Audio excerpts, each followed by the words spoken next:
Welcome to Safety Spectrum, your environmental health and safety connection. This program is a presentation of the Michigan Safety Conference. For almost a century, the annual conference has provided credible educational opportunities and valuable support to the safety and health practitioner by offering 120 instructional programs, along with exhibits highlighting the latest in safety equipment, instrumentation, and demonstration. To learn more about the conference, please find us at MICH, safetyconference.org. Welcome to the first ever Safety Spectrum podcast. And it is sponsored by the Michigan Safety Conference. I believe even before I moved to Michigan, I'd heard about the Safety Conference.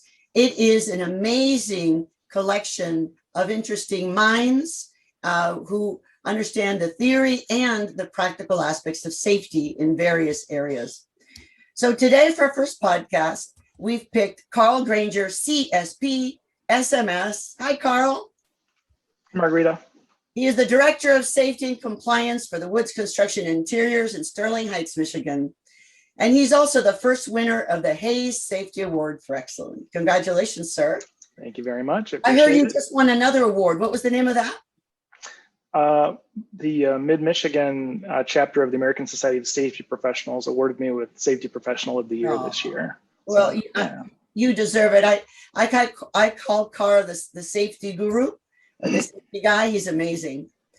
He's also in several safety and trade associations, including ASSP, CAM, the Michigan Safety Conference, and the AGC of Michigan.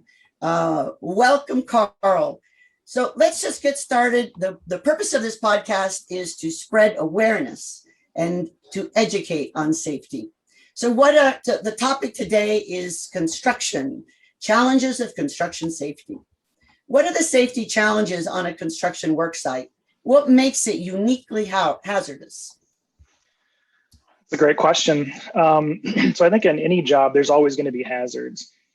Within construction, I wouldn't say we necessarily have more of them, but they definitely could be more unique, and also they change day to day, whereas in a manufacturing environment, they're certainly going to have hazards, but hazards kind of stay the same. But on a construction site, you've got multiple trades doing different things, and those trades come and go as their scope of work starts and ends. You've got lots of moving parts, whether those parts are equipment moving across the construction site or materials, lots of foot traffic. And I think, in some kinds of construction, ours included, we get to deal with both inside hazards, inside buildings and retail establishments and places like that, but also outside hazards. So things like, the weather can make a difference. There's certainly hazards that come with working when it's too hot or too cold, too windy. So there's just a variety of things. And that variety, I think, is what makes it very challenging. I can imagine so, especially since you're sometimes dealing with new workers who join you on different sites in different states. So that's a lot to contend with. Well, what are ways that construction safety professionals mitigate those hazards? Well, I think the first big challenge in mitigating or eliminating hazards is identifying them. So, we do a lot on the front end of a project to understand, where the hazards might exist, and then we teach our leadership teams and our workers, how to identify hazards and then what to do about it when they see something that just isn't right. So that see something, say something is very, very important in what we do. We do a lot of training to teach, what those hazards are, what to do about them. But more importantly is, how to not just add safety to what we're doing, but to find the best way to work safely. We want people to have a quality product when they finish. We want certainly to get as much done as possible. But the third leg of that stool is to find a way to do those things safely the first time. That way we don't have situations where we have injuries or incidents or equipment damage or building damage to deal with. So I don't know if I completely answered your question, but I think you did. So what are some of the reasons why safety doesn't happen the way it's supposed to on a work site? That's a really good question. And that's one we all answer every day. We can teach, our workers and our leaders, the right way to do something, right? So whether that's through teaching them how to put on fall protection the right way, how it's supposed to fit, how to properly operate equipment so it's safe and it's not, you're not adding hazards. But each person that comes to a job site comes with their own previous training. So whether that training on a forklift was somebody tossing them the keys and saying, okay, don't hit anything, or if they actually got some real life training on how to do things correctly. What does OSHA say about how to operate a forklift? How far do the forks have to go under the load? Those kinds of things all make a difference. And so each person that comes to a job site, if they're my workers, we have some impact and some influence. If they're subcontractors workers, it's a little more challenging. We certainly want them to either meet our level of safety expectation or exceed it.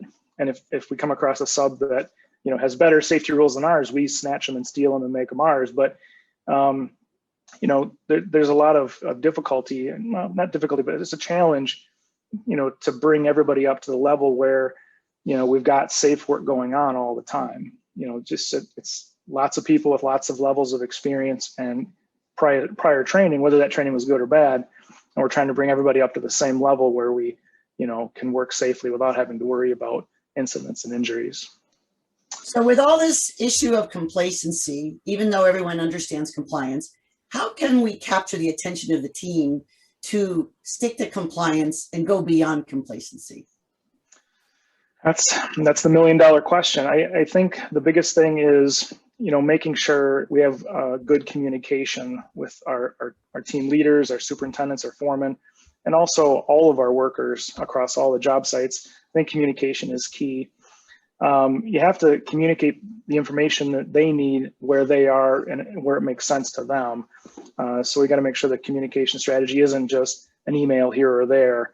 I'll give you a good example of one thing we're doing. I mentioned the pandemic earlier, and instead of just sending them our response plan and here's a list of symptoms to watch out for, we've been doing weekly phone calls with everybody. Everybody's invited, and we get varying levels of participation. But every Thursday, I send a reminder out about Friday's call. It's a Zoom call that we've been doing since the end of March of last year, and they only take about a half an hour. But then every Friday we have that half an hour call at the same time. We did skip Thanksgiving and Christmas. Those weeks we didn't have a call, but every week we do the same kind of call. We talk about the current messages from CDC and any updates and any other things we want to communicate. We just try to make it a little fun so it's worth listening to each week. And then we record that, and then that recording then gets out to our team, everybody in the company, the following Tuesday. And we've maintained that sort of communication strategy as a way to have multiple touch points. So again, getting them the information live if they can attend live, and then sending the recording out if they can't attend. And we get a lot of great questions each week from people out in the field, whether they're currently working with us or hoping to be working with us soon as we start to ramp up, later this spring and early summer. So I think communication is key. You have to make sure people hear a consistent message, and it's one that makes sense to them where they are.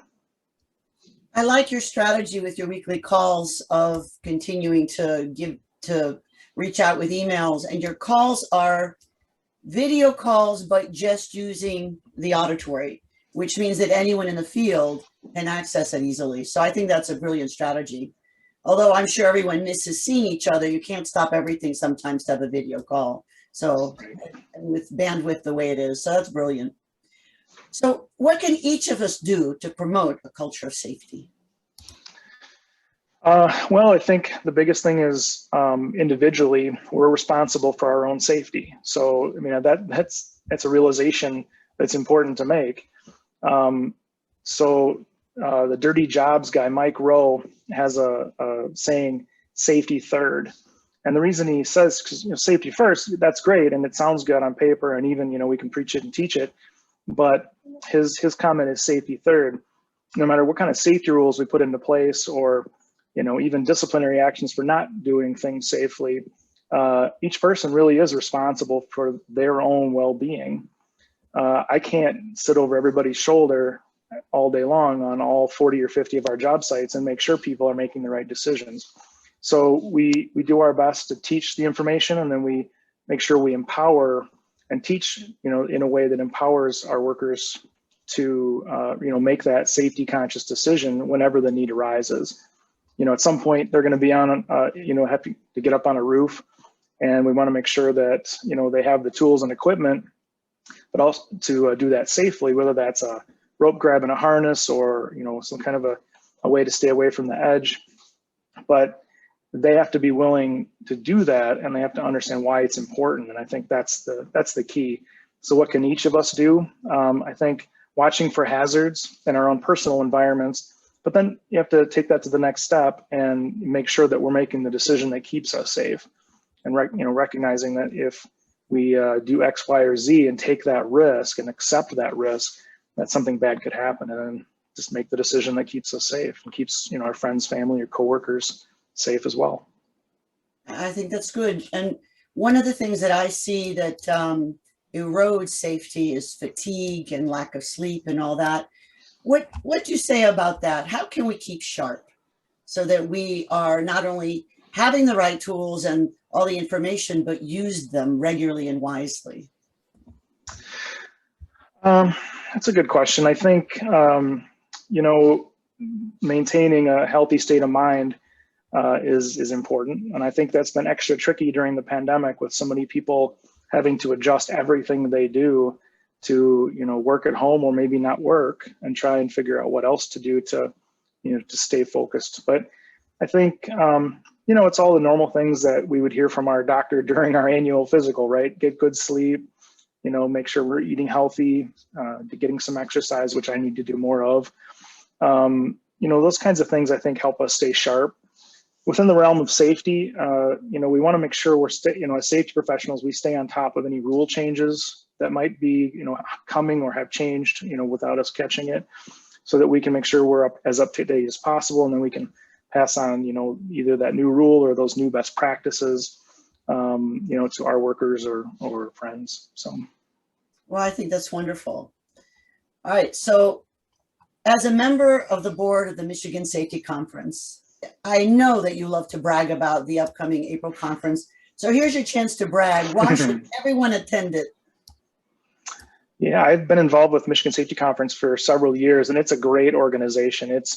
It's all volunteer. We get together several times a year, and we have a great champion in Denise McGinn, who Yes. really leads us, forward as a group of volunteers who, it's like herding cats kind of. But the conference this year is going to be virtual, which is something brand new for us. But I think we've kind of got a plan in place where it's not going to feel like just a bunch of, Brady Bunch boxes on a Zoom screen. It's going to feel a little bit more personal with regards to the speakers. It is April 13th and 14th, so it's coming up pretty soon, and registration is open currently. There's also a half-day professional development conference on April 12th, so that's the Monday prior to the conference. And it's going to be a great session. It's a half-day session in the afternoon. It's on ethics and the rules and tools of diversity and inclusion. We've got a great speaker for that. The conference itself, the Tuesday and Wednesday of that week, there's going to be over 120 classes, a bunch of exhibitors, over 200 exhibitors in our virtual expo area where, people can go in and check. It's not going to be the same as, maybe shaking a hand at an in-person venue, but there's going to be opportunities for networking in lounge, lounges where you can, meet up, as part of divisions classes or with the vendors. So I think it's going to feel as close to an in-person conference as you can do when you're, still sitting at home with your pajama pants on. But it's going to be a great event. I help co-lead the industrial division, and we've got some just excellent speakers this year. So I encourage everybody to sign up and attend. If you can attend the Monday event as well, great. But for sure, check out the conference. The one really cool part, as much as being virtual isn't as fun as being in person, but the one cool part about being virtual this year is that most of the classes, not all of them, but most of them will be available after the conference for 2 weeks. So if a person is, there to get CEU points, this year actually offers the opportunity to get more CEU points than a person would be able to get in a normal in-person conference. So that's really cool. As much as being virtual and sitting at home watching a screen isn't as fun as being in person, I think this conference will be as close as we can get to that kind of feel. And I'm looking forward to it. I think it's going to be a great event. Yeah, I am too. And certainly Denise and the Michigan Safety Conference team have been working hard, and they have some brilliant ideas and some brilliant people. It's MICH, M-I-C-H, safetyconference.org. And I think everyone would do well to register for that event. So we're at the close of our podcast. Any final thoughts or takeaways that you want to share with our listeners? I just want to wish everybody, a happy week, a better weekend, and I'm looking forward to spring with everybody else. I think I'm done with winter. I'm also looking forward to the point in time when we can look back on the pandemic and take our best practices and things that worked and things that didn't, and catalog them for, at some point in the future, we may have to dig them back out. But I'm looking forward to getting back to normal. So I wish everybody a healthy and safe day. Well, that's lovely. Well, Carl Granger, as always, I think you're terrific. You and Woods Construction do, I think, such a good job with leading the safety effort with COVID. So I'm grateful, and I know many people are. So Thanks, Margarita. On behalf of everyone, including the Michigan Safety Conference, we're all grateful that you can join us for our first podcast. And be well, and please thank everyone at Woods for us for their good efforts as well. I will do. Thank you, Margarita. Have a great day. All right, thank you. Bye-bye. This is Dr. Margarita Guri, and we're signing off.